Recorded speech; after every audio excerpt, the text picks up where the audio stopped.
Welcome to Bloom Today. We have a redemptive show for you today. We're going to be talking about how God never wastes a hurt. Hi, I'm Paula Wallace, president of Bloom in the Dark, and this is Ginny Paula, the single-handed serenity coach. Welcome to Bloom Today, where we talk about internal and external brokenness and how you can heal, so that you can use the fertilizer of your past to bloom today.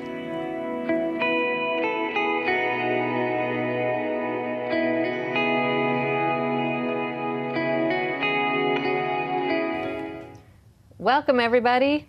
Today we're talking about how God never wastes a hurt. And I've had a few hurts that he could have wasted. How about you, Ginny? Absolutely. There's, you know, when you write a book called Ditch the Drama. You might have had some drama. Pretty sure it means I've had some drama in my life. Yeah, a few hurts here or there, a lot of hurts everywhere. I think that just comes with living on this world. We have a whole lot of brokenness and drama that goes on. Yeah, and I don't know that I've ever met anybody that didn't have hurt at some level somewhere in their lives. Unless they're in denial. That's true, and then they don't remember or admit to any of it anyway, but that's a whole different episode, isn't it? So with God never wasting a hurt, it was incredible to me that I had 40 years from when hurt started in my life. Mm-hmm. At a pretty intense level when I was only 2 years old, until Bloom in the Dark as a ministry got founded to the day 40 years later. To the day? To the day. You know the day. The day. That's pretty incredible. Did some research. I contacted my parents to look up. I was going to say, I don't think you would remember the date. Flight dates, passport dates, had to do with my mom leaving the country and me being taken care of by other people and being able to chase down the time frame. And that was after the attorneys had filed the paperwork for Bloom in the Dark to be incorporated. And I had no control over the dates for that either. But I started thinking, it's been about 40 years. And that's kind of a biblical number for training and for hardship and for God working in people's lives before ministry. Yeah. So when I started thinking, that was kind of 40-ish, because I was 2 and then 44-ish. Let me figure this out, and dug it up. And February 26th. Was the date for both, which is crazy when you think about the fact that God has a redemptive plan that can be that precise. You're like an Israelite. 40 years in the wilderness. Yeah, Moses had 40 years wandering around the wilderness too, taking care of sheep. It's all part of that, and sometimes we don't see that till way. Oh yeah, I mean, later. When you're in the middle of it, you can't see the forest for the trees. It's just pain and hurt, and the questions as to why, right? Why does this? Why did this have to happen? Why did I have to go through this? Why couldn't you just take this away? All of that questioning always comes up when we're right in the middle of that pain. Right, and so when I would ask God about that, He kept telling me, "It's part of your training." And of course, my answer was, God, I don't want whatever job takes this kind of training. For real. I don't want any job like that. And the fact, though, is that now that I have the job that takes abuse and brokenness as my training, I wouldn't trade it for anything.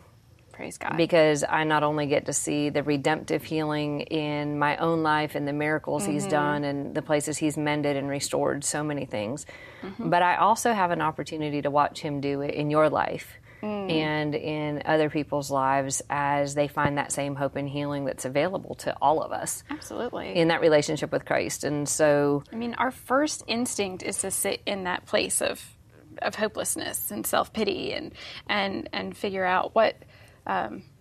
again, the whys, and instead of really moving through it and trying to see things from a bigger perspective. We kind of wallow. We wallow. That's right. Exactly. And I did my fair share of wallowing. That's for sure.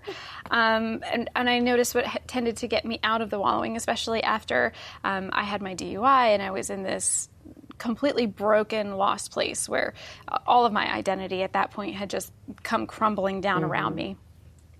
And it was finally this place of hopelessness that I had come to.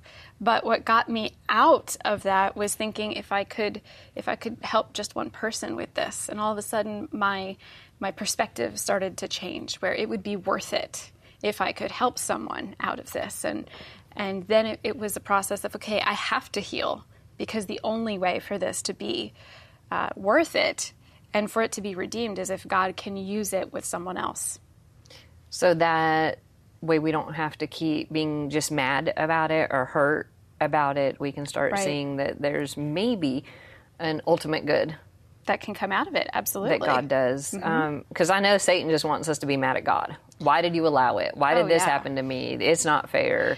And all of the stuff. If you go through, the Bible has a ton of stories of people who have been all through brokenness and bitterness and bumps along the way. Some serious bumps, like Joseph had some serious bumps. Jail and slavery, all that. It's just a little bitty bumps. Thank goodness that hasn't been my story per se.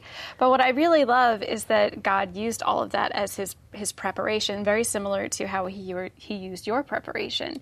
And one of my pastors had said at some point, used the analogy of a slingshot, that in order to go further, you have to pull back that rock and that slingshot even further. So the negative actually increases the positive.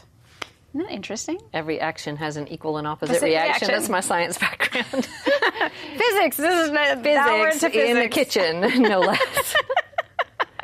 I'm just laughing, but seriously, if I had no understanding of the deep, dark brokenness and the hopelessness and the despair and the valley of the shadow of death that we're familiar with in Psalm 23, if it weren't for all of that, then what would I have to talk about here? How could I be of use to others? How could I help guide them through their hurts and hopeless places if I had never been there myself and gone through it and healed? I might be able to have a good cooking show in a kitchen, but I don't know that I would be really good about talking about using the fertilizer of our past to bloom today. Yeah. Because I wouldn't understand that fertilizer concept for the ugliness and stinkiness and darkness of it. Yeah. We can actually ask God. I think, we can ask God to redeem whatever pain and brokenness that we've been through or that we're carrying with us today. God, I ask that you would come into the lives of those people who are watching today, who are struggling with this pain and they're asking that why. Would you help them to ask you to come into this story, come into their story, and start to understand how they can heal from it and how this past pain can be redeemed?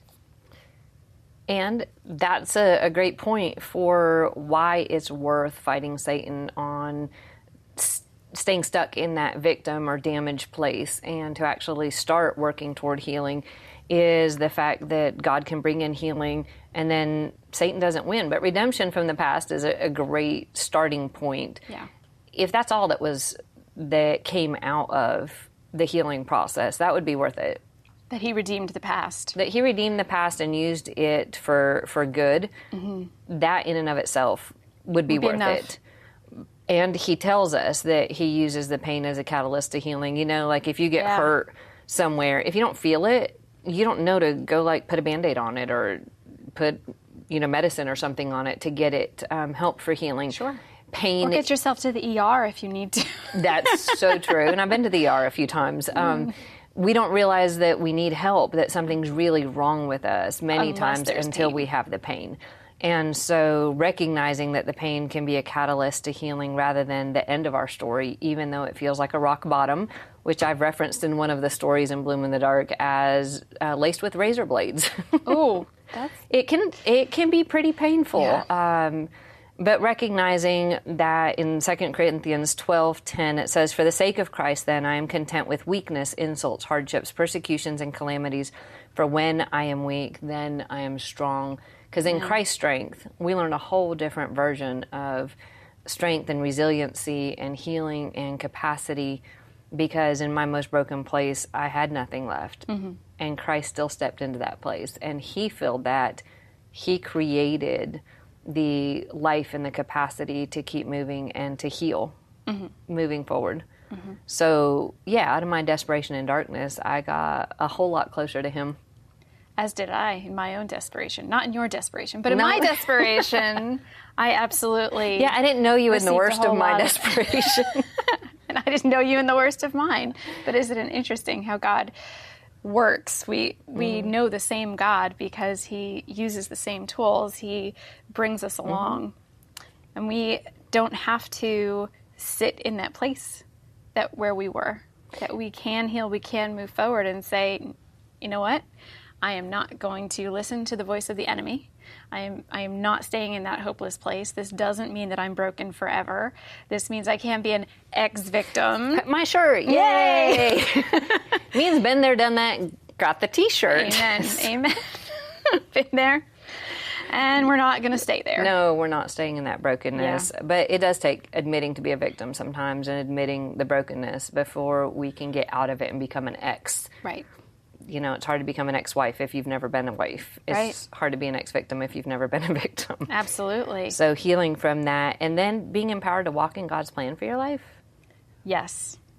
Yes. Saying, okay, this is part of my story. I'm going to own it and I'm going to bring it forward into the healing. But just owning it and walking away from, okay, that was my past and now I get to write a new story. God gets to come in and help me write a brand new story. That's empowering. It really is, and that we're not stuck where we are, though we do have to go back there sometimes to process it and work through it. Sure. And dig up what is going on so that we can take it to God for real healing and redemption.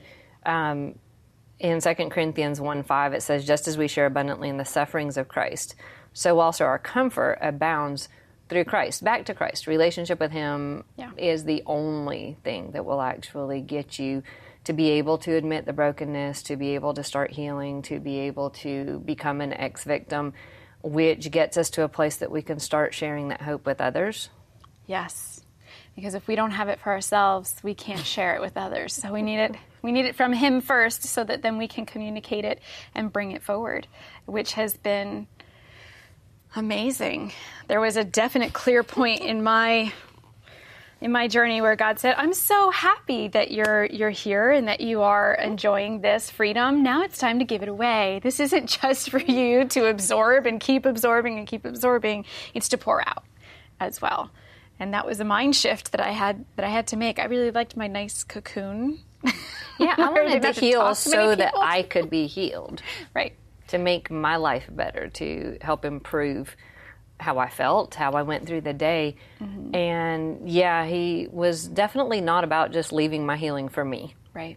He wanted my healing to reach out and encourage and give hope to others, let people know they're not alone and there's hope, which we talk about a lot. But we're going to keep talking about it. Absolutely, because it's true and it will never stop being true. In Genesis 50:20, it says, people may intend evil, but God can still do good, including the saving of many lives. Joseph's story again, which is such a beautiful picture of slavery and jail and all the bad things that Satan threw at him, and it didn't seem fair, it didn't seem right, but that prepared him to be in the place to rule, be the second in command for the world power at the time. Amen. Just hard to comprehend the little shepherd boy ending up ruling a foreign world power. I mean, it's possible. Anything is possible, right? It is, and the journey just happened to be through. Absolutely. Well, if you'd like to dig into this topic a little bit more, we have a coaching tool for you on our website at bloomtodaytv.com. You can go there and download. It's just a worksheet where we have some of the same points that we've shared today, and then some additional questions to help you really apply this lesson to your life, to let you dig in deeper so that you can have more hope and more healing, knowing that you're not alone. And some fun exercises too sometimes, right? Yeah, absolutely. How you can move forward rather than staying stuck where you are if you are in that hopeless place and looking for more. So is that where our life coaching experience comes into play, is through coaching tools? I think so. We are trained for this. It's an awesome way to use our stories. And I think we have a poem. Would you read that for us? I love this because we talk about turning, going from the past and making a new chapter. And the fun thing about this is our guest today that we're going to have was actually the inspiration for this poem. And that makes it a fun way to just say, hey, you're having an impact. So it's called Making a 180. I can't keep going this way. My life is on the line.